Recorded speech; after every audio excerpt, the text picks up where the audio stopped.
Isang mapagpalang araw po sa ating lahat. Ako po si Godfrey Quizon and this is my devotion for today, December 20, 2024.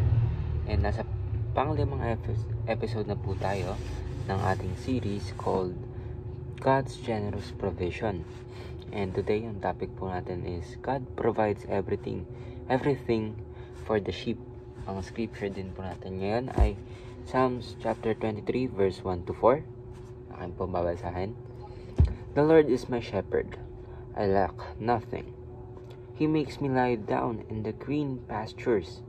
He leads me beside quiet waters. He refreshes my soul. He guides me along the right paths for His name's sake. Even though I walk through the darkest valley, I will fear no evil, for You are with me.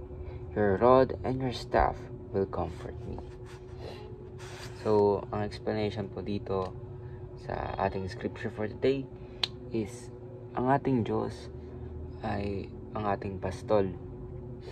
Ang ating Diyos ang nag-guide sa atin. Ang ating Diyos ang siyang nagtuturo sa atin sa tamang daan para po tayo ay mabuhay ng nasa tama. Of course, ang main explanation po dito sa verse na to ay ang buhay po natin, ang relationship po natin kay God ay parang shepherd at sheep. Kumbaga, pastol at tupa. Dahil ano po ba yung ginagawa ng pastol? Of course, sila po yung nagtuturo ng tamang direksyon para sa mapupunta ng tupa. Sila po yung mga nag-aalaga sa tupa. And ang unang teaching naman po natin ngayon is Christian life is a shepherd-sheep relationship. Pangalawang teaching po is God is our director, protector, and provider. And pangatlong teaching po is we are followers, believers, and receivers. So unang-una, kaya nga po na sinabi ko kanina is Christian life is a shepherd-sheep relationship. Kumbaga, dapat po si God ang ating nangunguna sa buhay natin at ang nagko-control sa ating buhay. Kasi kung aasa lang po tayo sa pagkontrol natin sa sarili natin ay hindi tayo mapupunta sa kahit saan o walang magandang patutungan yung buhay natin. Kasi of course, may kanya-kanya tayong perception ng kung anong tama sa mali. And of course, hindi lahat na nakikita nating tama ay tama talaga. And dito, lahat ng nakikita natin na gumagana ay minsan hindi talaga gagana. Kaya of course, kailangan natin ng ating Panginoon kasi siya ang may alam ng lahat. Siya yung nag-create sa atin. Alam niya lang yung past, present, and future. Lahat ng yun ay nakikita niya. And of course, dahil nga po tayo ay tupa, dapat tayo na magpapastol. Or tayo ay dapat sumusunod sa ating pastol. At wala naman kayo siguro nakita na tupa na nagpapastol sa kanyang sarili. O tupang may ibang mundo. So, pangalawa naman teaching is God is our director, protector, and provider. Of course, siya yung nagkadirect ng ating buhay. Siya yung naglikha nito. And protector kasi kung ano mang evil spirit or mga kalaban natin, yung gusto tayong gusto tayong saktan or gawa ng masama is alam nating pinaprotektahan tayo ng ating Panginoon.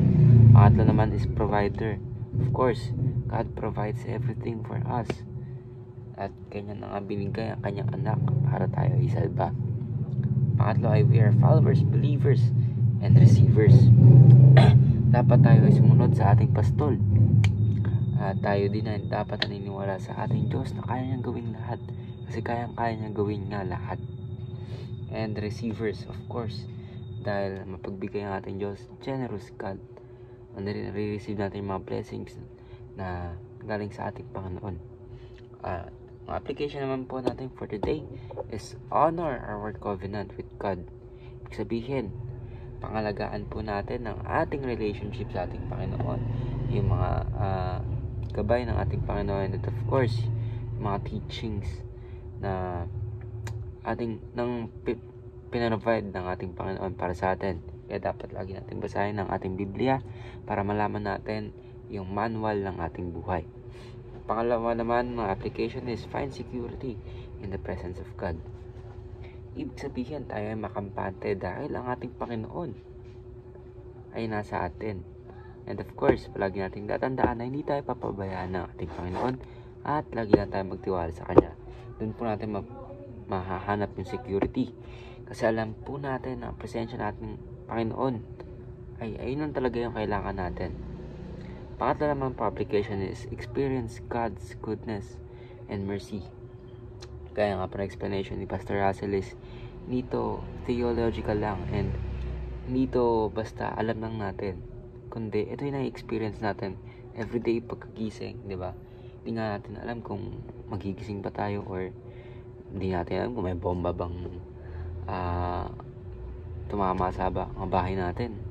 Mawaan tayo ng buhay. So of course, lagi nating ibahin yung perspective natin para mas lalo nating makita yung goodness and yung mercy and yung blessings na binibigay ng ating Panginoon dahil siya po ay super generous pagbigay lahat na binigay niya para sa atin.